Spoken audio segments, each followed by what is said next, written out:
Radiological আৰু nuclear এমাৰ্জেন্সিসমূহৰ মডিউললৈ আপোনালোকৰ স্বাগতম। এই মডিউলৰ শেষত আপুনি জানিবলৈ সক্ষম হ'ব ৰেডিঅ'লজিকেল আৰু নিউক্লিয়াৰ এমাৰ্জেন্সিসমূহৰ পৰিভাষা সংজ্ঞাত কৰিবলৈ, ৰেডিয়েশ্যন আৰু ইয়াৰ প্ৰকাৰসমূহ বৰ্ণনা কৰিবলৈ, বিভিন্ন খণ্ডত ৰেডিয়েশ্যনৰ ব্যৱহাৰ চিনি পাবলৈ, ৰেডিয়েশ্যনৰ বাবে এক্সপ'জাৰ আৰু ইয়াৰ প্ৰকাৰসমূহ বৰ্ণনা কৰিবলৈ, মানুহৰ ওপৰত বৃহৎ পৰিমাণৰ ৰেডিয়েশ্যনৰ এক্সপ'জাৰ প্ৰভাৱ বৰ্ণনা কৰিবলৈ, ৰেডিঅ'লজিকেল আৰু নিউক্লিয়াৰ এমাৰ্জেন্সিসমূহত কি কৰাটো উচিত আৰু কি কৰা উচিত নহয় সেয়া বুজাবলৈ, ৰেডিঅ'লজিকেল আৰু নিউক্লিয়াৰ এমাৰ্জেন্সিসমূহত স্বেচ্ছাসেৱকৰ ভূমিকাও বুজাবলৈ। আহক বুজিবলৈ আৰম্ভ কৰোঁ ৰেডিঅ'লজিকেল এমাৰ্জেন্সিসমূহ কি। ৰেডিঅ'লজিকেল এমাৰ্জেন্সিসমূহ অৰ্থাৎ আচৰিত আৰু সম্ভৱপৰ বিপদজনক পৰিস্থিতি য'ত আয়নিক ৰেডিয়েশ্যনৰ মুক্তি, এক্সপ'জাৰ বা দূষণ ঘটে। মুক্ত ৰেডিয়েশ্যনৰ প্ৰকাৰসমূহ ভিন্ন হ'ব পাৰে, যেনে আলফা পাৰ্টিকল, বেটা পাৰ্টিকল, নিউট্ৰন, গামা ৰেছ আৰু এক্স ৰেছ।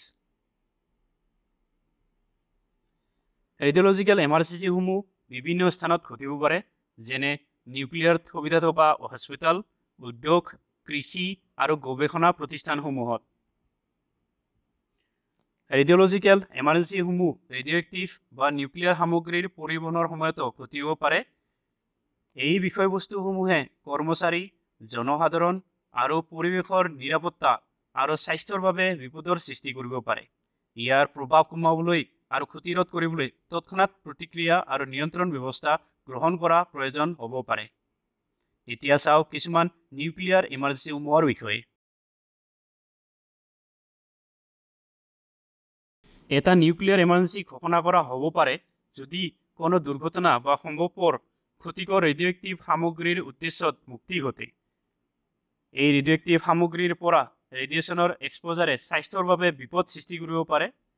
হিৰোশ্বিমা আৰু নাগাচাকিৰ ওপৰত হোৱা বিধ্বংসী নিউক্লিয়াৰ অস্ত্ৰ আক্ৰমণৰ স্মৃতি আৰু আমেৰিকাৰ 3 মাইল আইলেণ্ডৰ ৰিয়েক্টৰ দুৰ্ঘটনা, USSRৰ চেৰনবিল আৰু জাপানৰ ফুকুশ্বিমা ডাইচিছ নিউক্লিয়াৰ শক্তি কেন্দ্ৰৰ দুৰ্ঘটনাৰ বিষয়ে আমাৰ সকলোৱে যি শুনিছিলোঁ, সেইসমূহে মানুহক নিউক্লিয়াৰ এমাৰ্জেন্সিৰ বিষয়ে ভবাৰ ধাৰণাক যথেষ্ট প্ৰভাৱিত কৰিছে। এই ঘটনাসমূহ সলনি কৰিব পৰা কঠিন। বহু মানুহে নিউক্লিয়াৰ এমাৰ্জেন্সিসমূহক মাত্ৰ এই ঐতিহাসিক ঘটনাৰ সৈতে সম্পৰ্কিত ভাবে। তথাপি আমি সকলোৱে সৰু পৰিসৰৰ নিউক্লিয়াৰ আৰু ৰেডিঅ'লজিকেল এমাৰ্জেন্সিসমূহৰ বাবে সাজু হ'ব লাগিব। আহক ৰেডিয়েশ্যন আৰু ইয়াৰ প্ৰভাৱৰ বিষয়ে অধিক জানো।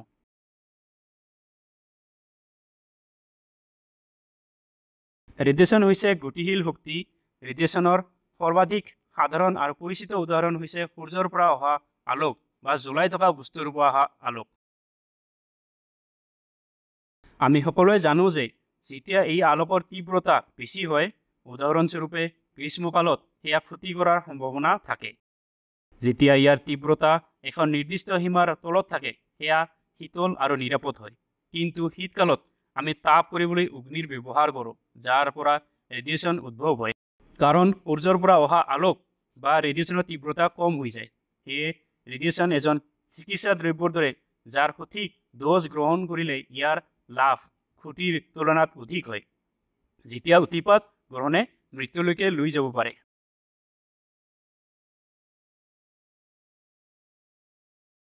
ৰেডিয়েশ্যন আয়নিক বা অ-আয়নিক স্বভাৱৰ হ'ব পাৰে।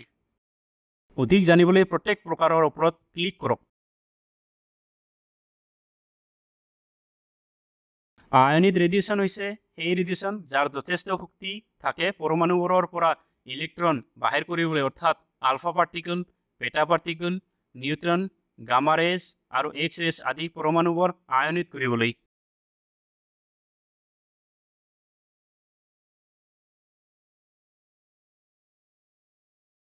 অ-আয়নিক ৰেডিয়েশ্যন হৈছে সেই ধৰণৰ ৰেডিয়েশ্যন যাৰ পৰমাণুবোৰৰ পৰা ইলেক্ট্ৰন অপসাৰণ কৰিবলৈ যথেষ্ট শক্তি নাই। উদাহৰণস্বৰূপে বিদ্যুৎ লাইনৰ পৰা, ৰেডিঅ' আৰু টিভিৰ ৰেফ, চেলফোন, মাইক্ৰৱেভছ, ইনফ্ৰাৰেড ডিভাইচ, দৃশ্যমান আলোক আৰু আন।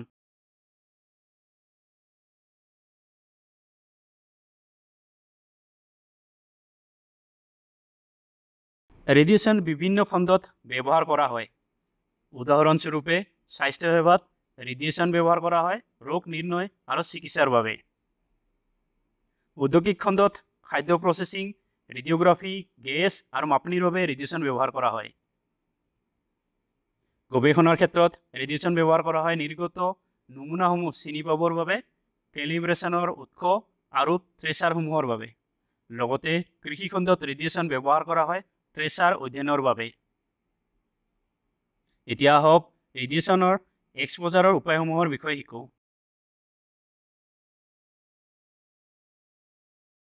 আমাৰ প্ৰায়ে ৰেডিয়েশ্যনৰ এখন সাগৰত আছোঁ, যি আমাৰ ওচৰলৈ আহে বাহ্যিক মহাকাশৰ পৰা বা পৃথিৱীৰ সামগ্ৰীৰ পৰা। ইয়াক বেকগ্ৰাউণ্ড ৰেডিয়েশ্যন বুলি জনা যায়।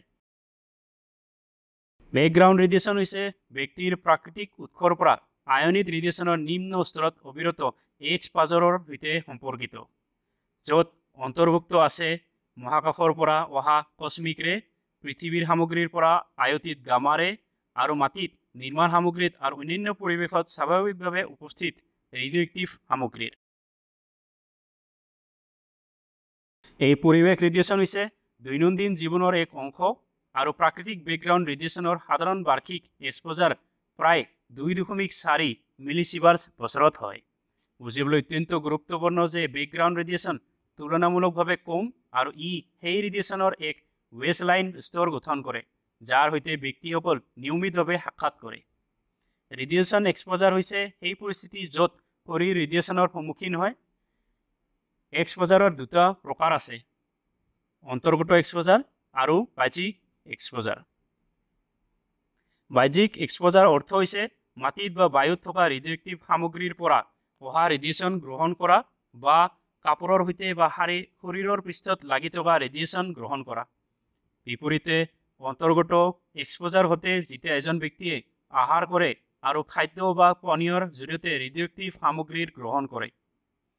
যেতিয়া এজন ব্যক্তিয়ে বায়ুত থকা ৰেডিঅ'এক্টিভ সামগ্ৰীৰ সৈতে নিশ্বাস লৈছে, যেতিয়া ছালৰ জৰিয়তে ৰেডিঅ'এক্টিভ সামগ্ৰীৰ শোষণ ঘটে, যেতিয়া ৰেডিঅ'এক্টিভ সামগ্ৰীৰ আঘাতৰ দ্বাৰা শৰীৰত সোমায়, যেতিয়া চিকিৎসাৰ উদ্দেশ্য ৰেডিঅ' ফাৰ্মাচিউটিকেলসমূহ প্ৰয়োগ কৰা হয়, এই দুয়ো ক্ষেত্ৰত শৰীৰ সমানভাৱে ৰেডিয়েশ্যনৰ সন্মুখীন হয়।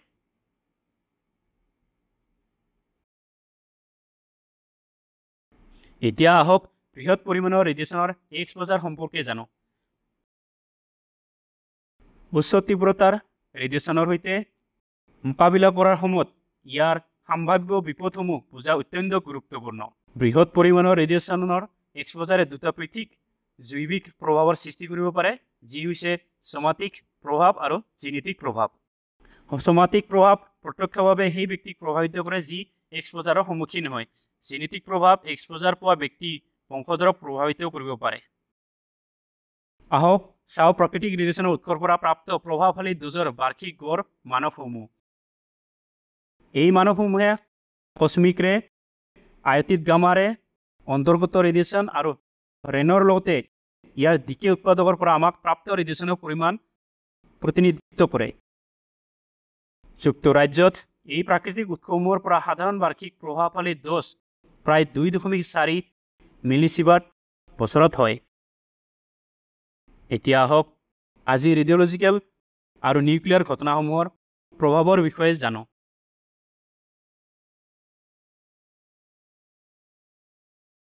আজিৰ দিনত ৰেডিঅ'লজিকেল আৰু নিউক্লিয়াৰ ঘটনাৰ প্ৰভাৱ অতীতকৈ অধিক গুৰুত্বপূৰ্ণ হ'ব পাৰে। এইটো হৈছে কাৰণ আমাৰ জনসংখ্যা বাঢ়িছে আৰু অৰ্থনৈতিক উন্নতিৰ বাবে আমাৰ উন্নত নগৰীয়া আন্তঃগাঁথনি আছে। যা হওক উন্নত আন্তঃগাঁথনি এই ইমাৰ্জেঞ্চিসমূহৰ সময়ত আমাক সহায় কৰিব পাৰে। ই যোগাযোগ, পৰিবহণ আৰু চিকিৎসা সহায়তাক উন্নত কৰি আমাক অধিক সাজু কৰিব। এতিয়া আহক নিউক্লিয়াৰ আৰু ৰেডিঅ'লজিকেল ইমাৰ্জেঞ্চিসমূহৰ বাবে প্ৰস্তুতিৰ বিষয়ে জানো।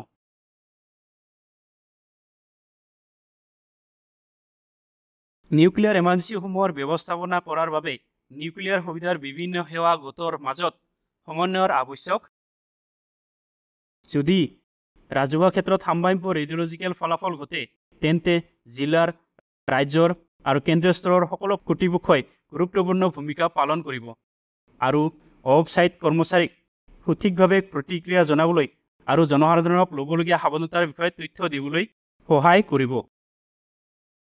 এতিয়া আহক ৰেডিঅ'লজিকেল আৰু নিউক্লিয়াৰ এজেন্সিৰ সময়ত কিছু সাৱধানতাৰ বিষয়ে জানো। আপোনাৰ ঘৰৰ ভিতৰত সোমাওক আৰু ভিতৰতে থাকক। ৰেডিয়েশ্যনৰ এক্সপ'জাৰ ৰোধ কৰিবলৈ দৰ্জা আৰু খিৰিকীবোৰ বন্ধ কৰক। সকলো খাদ্য আৰু পানী ঢাকিব আৰু কেৱল এনে ঢাকি থকা সামগ্ৰীবোৰ গ্ৰহণ কৰক। ৰেডিঅ' অথবা টেলিভিছন অন কৰক আৰু আপোনাৰ স্থানীয় কৰ্তৃপক্ষৰ পৰা ৰাজহুৱা ঘোষণা অনুসৰণ কৰক। মুক্ত ঠাইত মুখ আৰু শৰীৰ ঢাকিবলৈ ভিজা হেণ্ডকাৰচিফ, টাৱেল, ধুতি অথবা শাৰী ব্যৱহাৰ কৰক। ঘৰলৈ উভতি যাওক, কাপোৰ সলনি কৰক বা আঁতৰাওক। সম্পূৰ্ণ ধুই পেলাওক আৰু নতুন কাপোৰ পৰিধান কৰক। স্থানীয় কৰ্তৃপক্ষৰ সৈতে সম্পূৰ্ণ সহযোগিতা কৰক আৰু তেওঁলোকৰ নিৰ্দেশনাবোৰ পূৰ্ণৰূপে পালন কৰক, যেনে ঔষধ গ্ৰহণ, উদ্ধাৰ আৰু আন বিধি। আপোনাৰ নিউক্লিয়াৰ ৰেডিয়েশ্যনৰ বিপদৰ বিষয়ে জনা উচিত। ৰেডিয়েশ্যনৰ বিষয়ে শিশু আৰু পৰিয়ালৰ সদস্যৰ সৈতে আলোচনা কৰক যাতে তেওঁলোকৰ ভয় কম হয়। পেনিক নকৰিব। এজনৰ পৰা আনজনৰ উৰাবাতৰিত বিশ্বাস নকৰিব। ৰেডিয়েশ্যনৰ এক্সপ'জাৰ ৰোধ কৰিবলৈ বাহিৰত নাথাকিব বা নাযাব।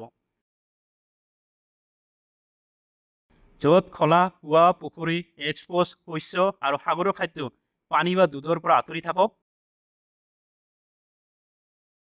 জিলাৰ বা নাগৰিক সুৰক্ষা কৰ্তৃপক্ষৰ কোনো নিৰ্দেশনা অৱহেলা নকৰিব, যি আপোনাৰ পৰিয়ালৰ আৰু আপোনাৰ সম্পত্তিৰ সুৰক্ষাৰ বাবে সৰ্বোত্তম চেষ্টা কৰিব। পাৰমাণৱিক শক্তি বিভাগৰ পদক্ষেপসমূহ চাওঁ আহক। পাৰমাণৱিক শক্তি বিভাগ আৰু ইয়াৰ গঠনমূলক প্ৰতিষ্ঠানসমূহে পাৰমাণৱিক বিজ্ঞান, প্ৰযুক্তি আৰু উদ্ভাৱনৰ উন্নতিৰ ক্ষেত্ৰত গুৰুত্বপূৰ্ণ ভূমিকা পালন কৰে। পৰমাণু শক্তি বিভাগ পৰমাণু বিজ্ঞান আৰু প্ৰযুক্তিৰ সৈতে জড়িত সকলো কাৰ্যকলাপৰ দায়িত্ব লয়, য'ত শক্তি উৎপাদন, গৱেষণা উন্নয়ন, সুৰক্ষাৰ ব্যৱস্থা, পৰিৱেশ সুৰক্ষা, আন্তঃৰাষ্ট্ৰীয় সহযোগিতা আৰু সামাজিক প্ৰয়োগ অন্তৰ্ভুক্ত। পৰমাণু শক্তি বিভাগ পৰমাণু বিজ্ঞান আৰু প্ৰযুক্তিৰ সৈতে জড়িত স্বাস্থ্যসেৱা আৰু ঔদ্যোগিক প্ৰয়োগৰ দৰে বিভিন্ন ক্ষেত্ৰত সমস্যা সমাধানৰ বাবে এটি উপকাৰী সৰঞ্জাম হিচাপে ব্যৱহাৰ কৰাৰ বাবে কৰ্ম কৰা হৈছে। শান্তিপূৰ্ণ আৰু লাভজনক উদ্দেশ্য পৰমাণু শক্তি আৰু ৰেডিয়েশ্যনৰ নিৰাপদ ব্যৱহাৰৰ বিষয়ে জনসাধাৰণৰ ধাৰণা উন্নত কৰাৰ বাবে সঠিক তথ্য জনসমাজলৈ প্ৰেৰণ কৰা প্ৰয়োজন। পৰমাণু শক্তি বিভাগ ইতিমধ্যে লিখিত আৰু ইলেক্ট্ৰনিক মাধ্যমত এনে এটি সক্ৰিয় কাৰ্যসূচী গ্ৰহণ কৰিছে। পৰমাণু শক্তি নিয়ন্ত্ৰণ বৰ্ডৰ ভূমিকা সম্পৰ্কে আৰু জানো যাতে পৰমাণু শক্তিৰ বিষয়ে জনসাধাৰণৰ সজাগতা বৃদ্ধি পায়। নিয়ন্ত্ৰণ বৰ্ডৰ ভূমিকা হৈছে এই দেশত নিউক্লিয়াৰ আৰু ৰেডিয়েশ্যনৰ প্ৰয়োগসমূহ সুৰক্ষিতভাৱে ব্যৱহাৰৰ ক্ষেত্ৰত। এইবোৰে এটা জনসাধাৰণৰ সজাগতা কাৰ্যসূচী চলাবলৈ সিদ্ধান্ত লৈছে আৰু অন্যসকলৰ দ্বাৰা অনুষ্ঠিত কৰা এনে কাৰ্যসূচীসমূহত অংশগ্ৰহণ আৰু পৰিকল্পনা কৰিবলৈ সিদ্ধান্ত গ্ৰহণ কৰিছে। ইয়াৰ উপৰিও ইয়াৰ ৱেবছাইটত পৰমাণু শক্তি আৰু ৰেডিয়েশ্যনৰ সুৰক্ষিত ব্যৱহাৰৰ বিষয়ে তথ্য বিচাৰি অহা দৰ্শনীয়ৰ বাবে এক জ্ঞান ভাণ্ডাৰ উপলব্ধ কৰাৰ সিদ্ধান্ত লৈছে, যিয়ে মানুহক আৰু পৰিৱেশক ক্ষতি নকৰাকৈ সুৰক্ষিত ব্যৱহাৰ নিশ্চিত কৰে। এতিয়া আমি ৰেডিঅ'লজিকেল আৰু নিউক্লিয়াৰ অৱস্থাৰ সময়ত স্বেচ্ছাসেৱকসকলৰ ভূমিকা বিষয়ে শিকোঁ। NDRFৰ ভূমিকা নিউক্লিয়াৰ ৰেডিঅ'লজিকেল অৱস্থাত গুৰুত্বপূৰ্ণ, যি প্ৰথম প্ৰতিক্ৰিয়া দাতাসকলৰ বাবে ক্ষমতা বৃদ্ধিৰ সৈতে আৰম্ভ হয়। তেওঁলোকক বিশেষ সঁজুলি আৰু বিশেষ দক্ষতাৰে সজ্জিত কৰা হয়। এয়া পৰিসৰৰ সজাগতা নিশ্চিত কৰে যাতে নাগৰিকসকলে জনা আৰু সাজু থাকে। এতিয়া যৌথ মক অনুশীলনৰ আয়োজন কৰাটো অংশীদাৰসকলৰ মাজত সমন্বয় বঢ়ায় যাতে অধিক কাৰ্যকৰী প্ৰতিক্ৰিয়া নিশ্চিত হয়। যেতিয়া অফচাইট অৱস্থাসমূহ তৎকালিক কাৰ্যৰ প্ৰয়োজন বোধ কৰে, NDRFে জনতাৰ সুৰক্ষিত স্থানলৈ সশৃংখলভাৱে পূৰ্ণ হৈ উঠাত সহায় কৰে। তেওঁলোকৰ দক্ষতা, ঘটনাৰ পিছৰ ব্যৱস্থা, বিকিৰণ নিয়ন্ত্ৰণ কৰিবলৈ আক্ৰান্ত ব্যক্তি আৰু অঞ্চলসমূহৰ গুৰুত্বপূৰ্ণ বিশুদ্ধীকৰণ কৰা। উপেক্ষিত অৱস্থাসমূহত পৰমাণু শক্তি বিভাগ আৰু DRDOৰ বিশেষজ্ঞসকলৰ সৈতে সহযোগিতা দ্ৰুত আৰু সমগ্ৰ ৰূপে প্ৰতিক্ৰিয়া দিবলৈ সক্ষম কৰে। সম্পদ আৰু বিশেষজ্ঞতা একত্ৰিত কৰে। এই সমষ্টিত প্ৰয়াসে NDRF-ৰ জনসুৰক্ষাৰ বাবে নিউক্লিয়াৰ আৰু ৰেডিঅ'লজিকেল অৱস্থাসমূহৰ প্ৰভাৱ হ্ৰাস কৰিবলৈ গুৰুত্বপূৰ্ণ ভূমিকা প্ৰদৰ্শন কৰে।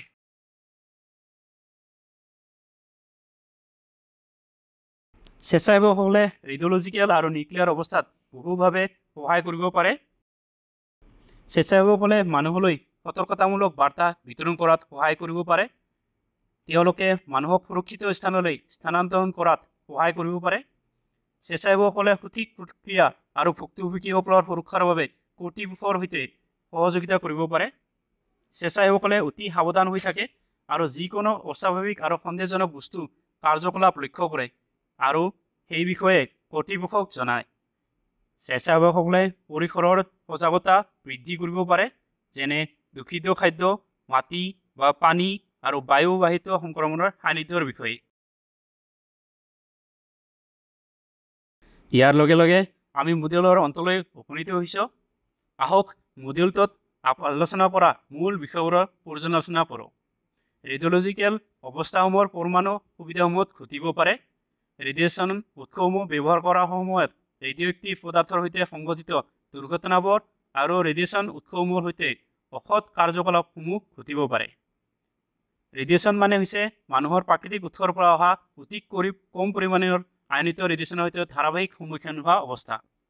ৰেডিয়েশ্যনৰ সন্মুখীনতাৰ অৰ্থ হৈছে এনে এটা অৱস্থা য'ত শৰীৰ ৰেডিয়েশ্যনৰ সন্মুখীন হয়। উচ্চ পৰিমাণৰ ৰেডিয়েশ্যনৰ সন্মুখীনতাৰ শাৰীৰিক আৰু জিনগত প্ৰভাৱ হ'ব পাৰে। প্ৰাকৃতিক পথসমূহ ৰেডিয়েশ্যনৰ বাৰ্ষিক সন্মুখীনতা প্ৰায় 2.4 মিলিচিভাৰ্ট সমান।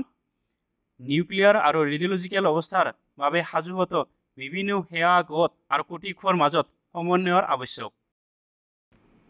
পৰমাণু ৰেডিয়েশ্যন সুৰক্ষাৰ বিষয়ে শিক্ষা প্ৰদান কৰা হয়, যাতে পৰিয়াল আৰু শিশুসমূহৰ মাজত ভয় হ্ৰাস পায় আৰু সাজুত বৃদ্ধি ঘটে।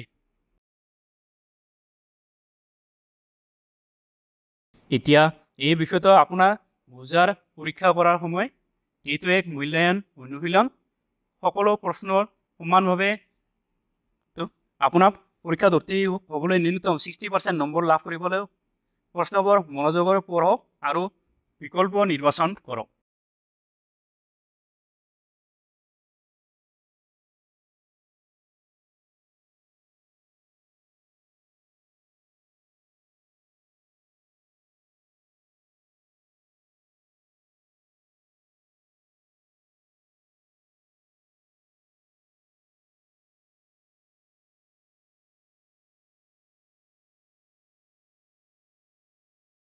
অভিনন্দন।